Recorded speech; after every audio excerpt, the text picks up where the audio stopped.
Glad to be with everybody. Appreciate the opportunity to participate. Really proud of the work that Choo Choo and the Labor Council and participating affiliates put out with the Housing Our Workers report. I'm going to try to steer clear of statistics, but there are a couple that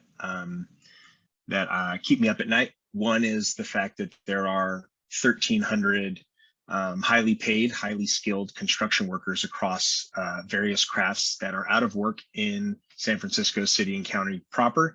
And that is different from the surrounding Bay Area counties, and in fact, different from the rest of the state.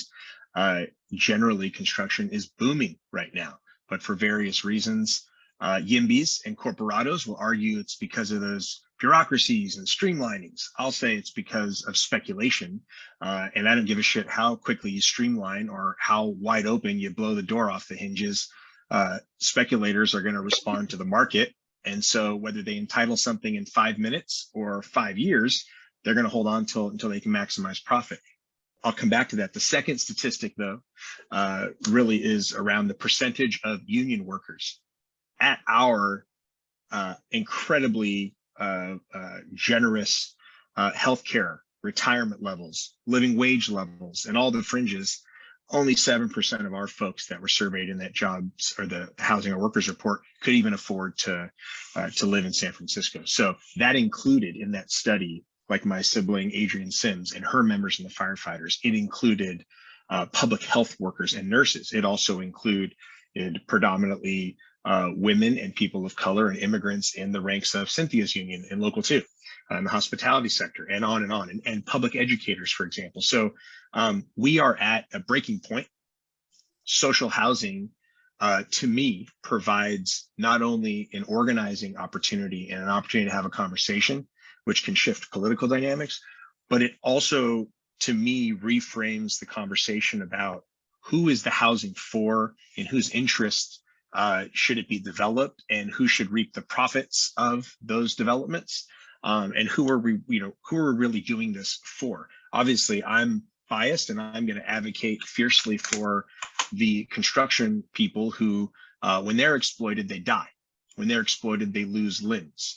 And in the best of scenarios, they're cheated out of wages, which is an issue that runs rampant through our sector. We have reached a breaking point, and that breaking point is rearing itself in a lot of public conversations and debates. There's an assembly bill, AB 2011, authored by Wicks, and it is an attempt to force some change. And so we're all going to focus, maybe even hyper-focus, on the streamlining process, on the soft cost if you're a developer, to your entitlement and to your overall build. We're not going to talk about what's in the public good. And that's a problem that I think our sister raised around why are we talking about AMIs and numbers and means testing in the first place? Why aren't we talking about this in a way that reframes a conversation about what it is we want? The thing as a labor leader that rings most true is that we've become the economic engine. Local 2 strikes, a lot of our members defer wages. We have become the primary economic engine for the health insurance industry. And as we struggle to figure out how to make healthcare just a human right, we can't fix that problem fast enough. Housing has become as important, both to our healthcare, to our climate, to all of our needs. And it's more than an affordability question. I was listening to Montgomery County, and I was texting you, Alex, like, fuck, $50 million? We could get that in a line item in the existing general fund. You don't even have to do the dance and politics of a set aside or a new revenue measure.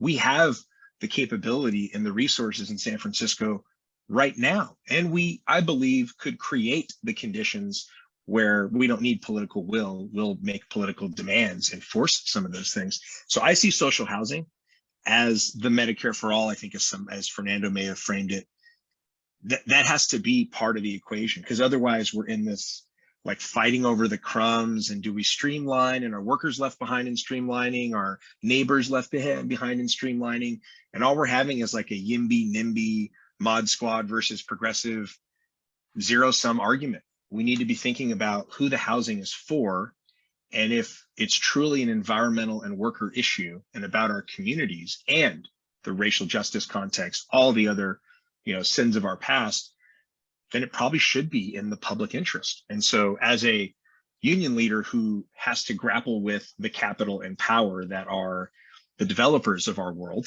and there are very few who are like rushing and beating down my door to say, I want to pay living wages and offer retirement security for my workers.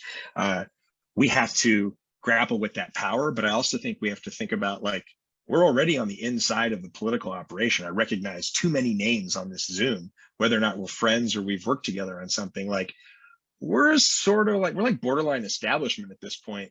We should be able to unite and figure out a way to, even if we can't agree on what just transition actually looks like in the definition.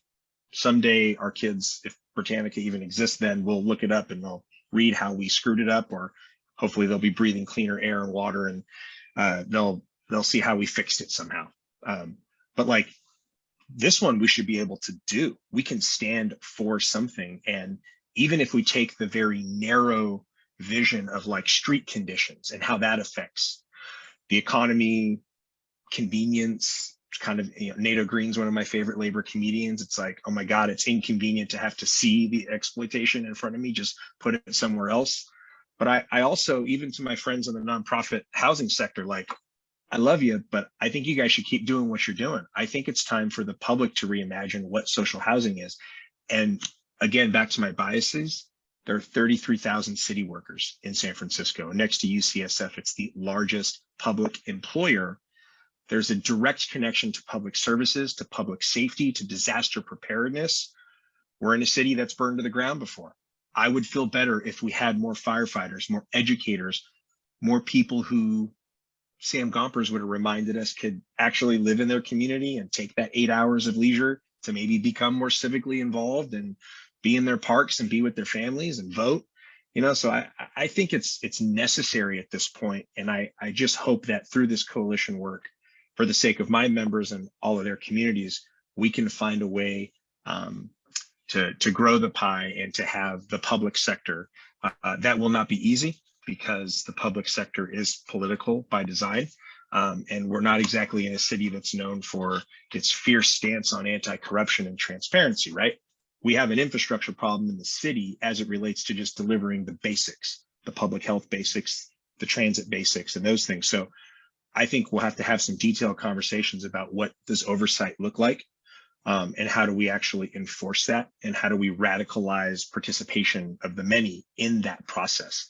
I don't have the answer, but I think social housing is going to be like, that's the last chance we're going to have to make sure a public school teacher, a housekeeper, a janitor, a firefighter, any of these critical and essential workers can actually be there for us in our communities.